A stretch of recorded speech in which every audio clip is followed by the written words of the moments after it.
do livro Palavras de Vida Eterna, psicografado pelo médium Francisco Cândido Xavier, através do Espírito Emmanuel. Capítulo 61, de 180. Perdão, remédio santo.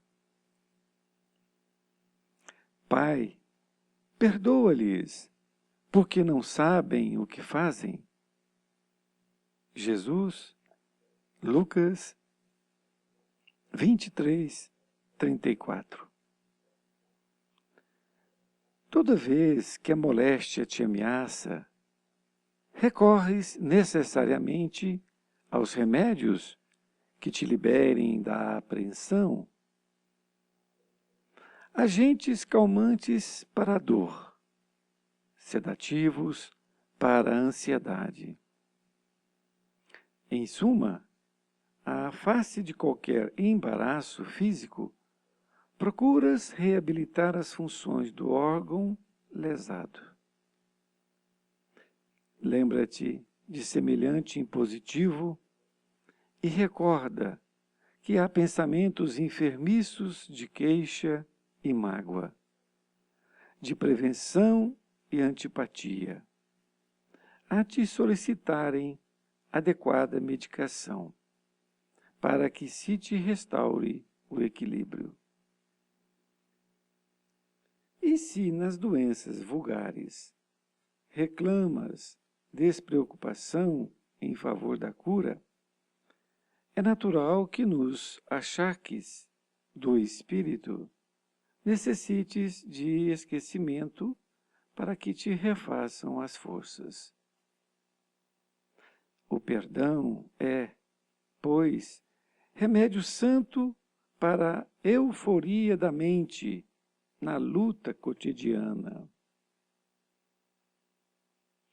Tanto quanto não deves conservar detritos e infecções no vaso orgânico, não mantenhas aversão e rancor na própria alma. Perdoa a quantos te aborreçam, perdoa a quantos te firam. Perdoa agora, hoje e amanhã, incondicionalmente. Recorda que todas as criaturas trazem consigo as imperfeições e fraquezas que lhes são peculiares, tanto quanto, ainda desajustados, trazemos também as nossas. É por isso que Jesus, o emissário divino, crucificado pela perseguição gratuita, rogou a Deus ante os próprios algozes: Pai, perdoa-lhes, porque não sabem o que fazem. E, deixando os ofensores nas inibições próprias a cada um, sustentou em si a luz do amor que dissolve toda sombra, induzindo-nos à conquista da luz eterna. Querido amigo, querida amiga, que bom estarmos novamente juntos em mais um capítulo deste livro Palavras de Vida Eterna. Este capítulo 61 traz à tona um dos mais importantes itens da conduta humana, que é o perdão. E Emmanuel utiliza como nome do título da lição, Perdão, remédio santo. Isto é, eis o grande remédio para todos os nossos males. E ele lembra a respeito do perdão, quando Jesus, ainda crucificado na cruz, ainda vivo, em carne, vamos assim dizer, e aqueles guardas fazendo chacotas de todo tipo para com ele, lhe dando vinagre quando ele pedia água, E mesmo assim, ele disse: Pai, perdoa-lhes, porque não sabem o que fazem.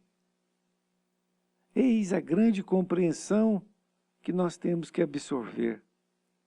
Porque Jesus sabia das mazelas de toda a humanidade, a falta de compreensão, a falta de entendimento, porque éramos ainda, como somos, crianças espirituais.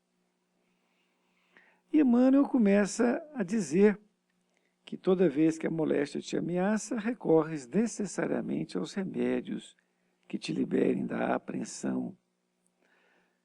Isto é, a apreensão é a prisão.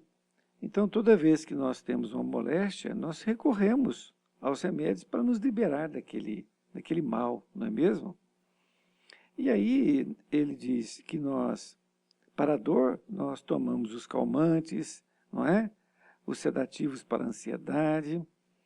Em suma, em face de qualquer embaraço físico, procuramos reabilitar as funções do organismo, não é? Do órgão lesado mais especificamente. E Emmanuel diz: lembra-te de semelhante impositivo e recorda que há pensamentos enfermiços de queixa e mágoa, de prevenção e antipatia, a te solicitarem adequada medicação para que te restaure o equilíbrio. Então, é uma advertência que ele faz, além do que é também um ensinamento. Então, ele diz que é para nós lembrarmos, quando nós estivermos com esses órgãos doentes, não é? Que nós temos pensamentos enfermiços de queixa, de mágoa, de prevenção, não é? Antipatia para com algumas pessoas. Então, eles estão nos solicitando essa medicação para nos restaurar. Mas é isso que é muito interessante nós entendermos, porque o espírito tem no corpo físico o duto excretor da alma. O que significa isso? Significa que nossas dificuldades espirituais, nós transmitimos todas elas para o corpo físico. De que forma? Em forma de doença. Nós tomamos o remédio e saramos, de certa forma, ali aquela ação naquele momento no nosso corpo físico. Mas continuamos o quê? Com a doença. Então depois temos que tomar mais remédio. E assim por diante. O remédio nos cura o corpo físico de certa forma. Nem completamente é. Mas o espírito, somente o perdão. Por isso que ele fala em remédio santo. Então, é para nós refletirmos que quando vem alguma dor no nosso corpo físico, pensemos nos nossos pensamentos enfermiços que nós temos de queixa, de mágoa, de prevenção, não é? Com alguma pessoa, com antipatia. Então, são esses sentimentos que ainda não fizemos um trabalho de não falar, de não pensar. Porque quando vier um pensamento desse para nós, o que nós temos que fazer? Bloqueá-lo. Por que bloqueá-lo? Bloquear não significa fazer de conta que ele não existe, ou amenizá-lo.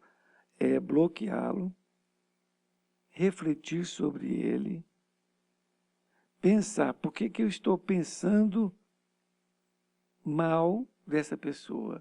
Por que eu estou com mágoa dessa pessoa? Por que eu estou me queixando dessa pessoa? E tudo isso faz com que você vá ao perdão. O perdão é o final de tudo. Porque se você não perdoar e continuar ainda com esses pensamentos, você vai continuar com as moléstias, não é?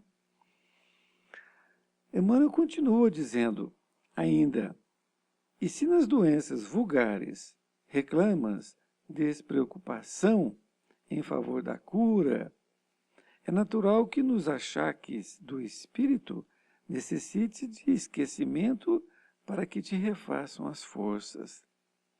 É outra informação, é outro convite que ele dá, é outra ideia que nós temos que conceber. Vejamos. Ele fala assim, se nas doenças vulgares reclamas despreocupação, ou seja, com as doenças pequenas, uma dor de cabeça, não é?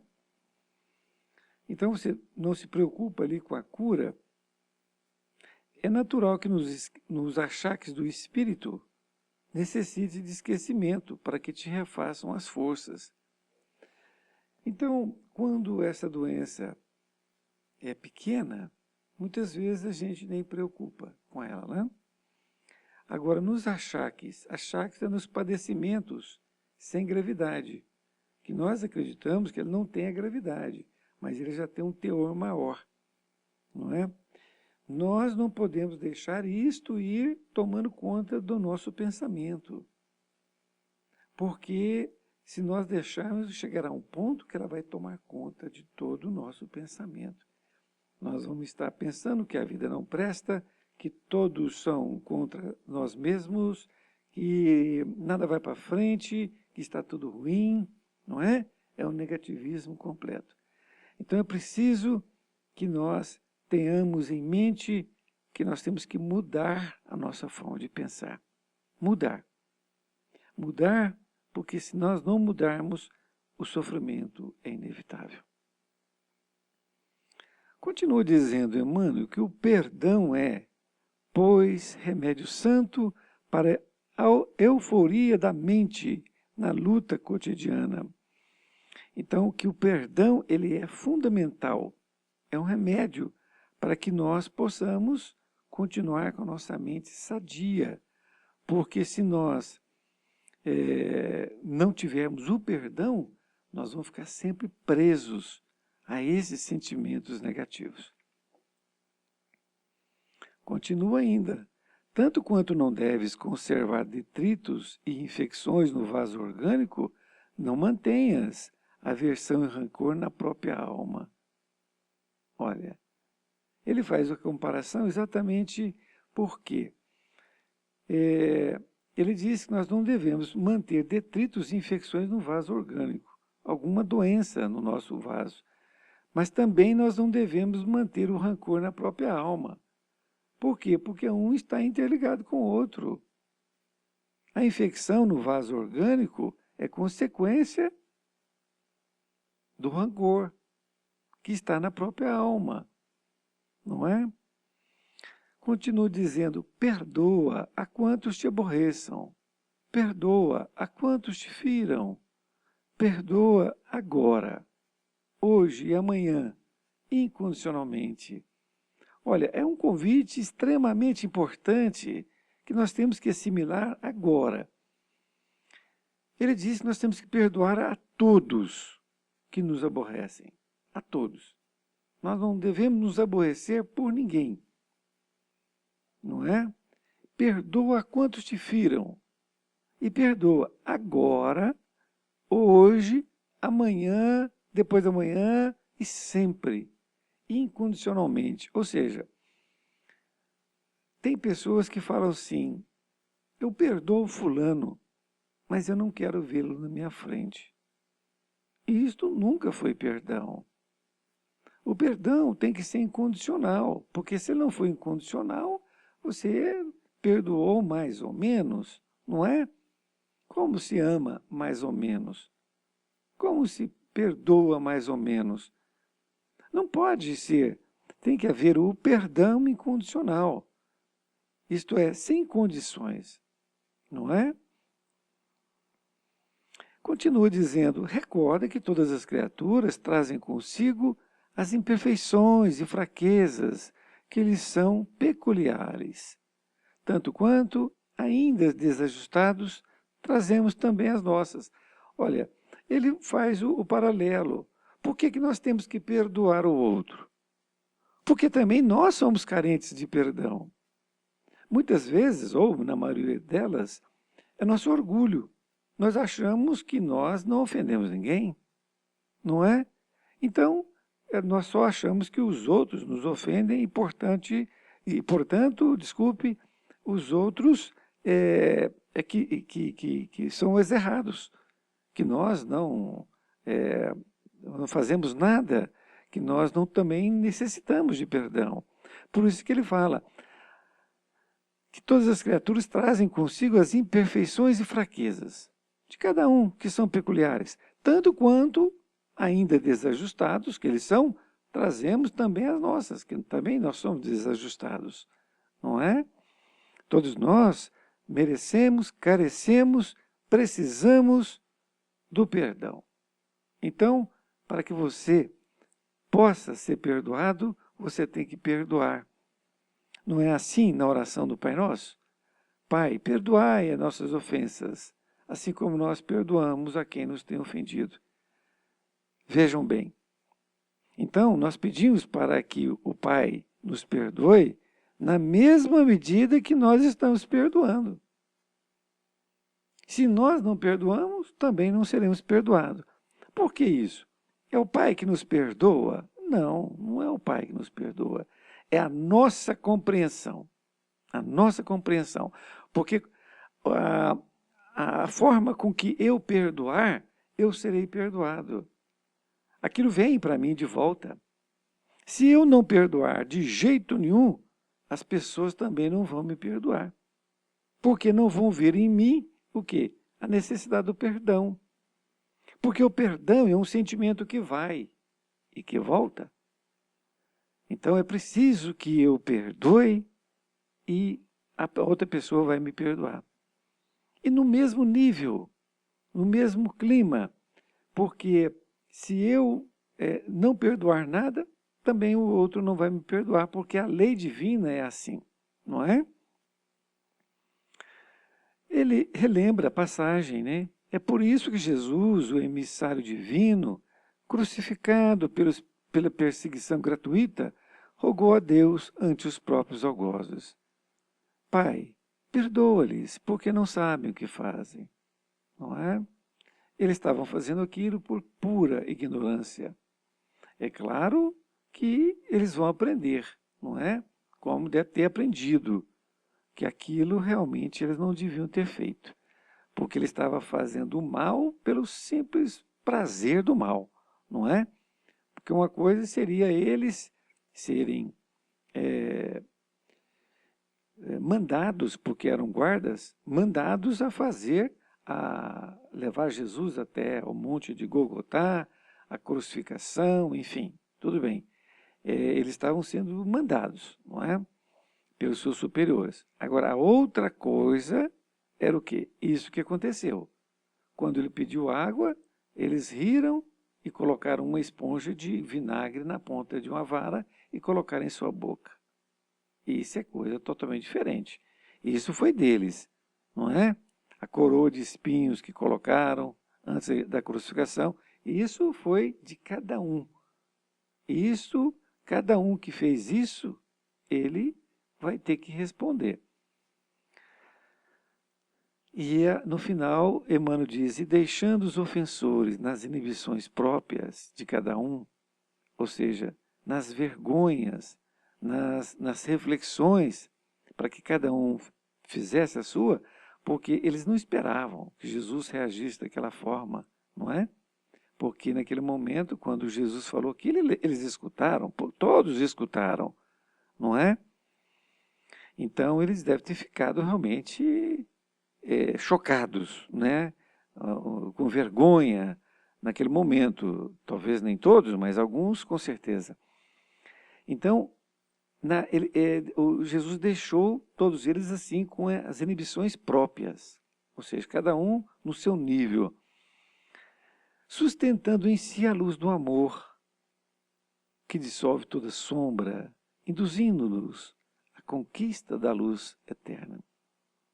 Olha que coisa linda.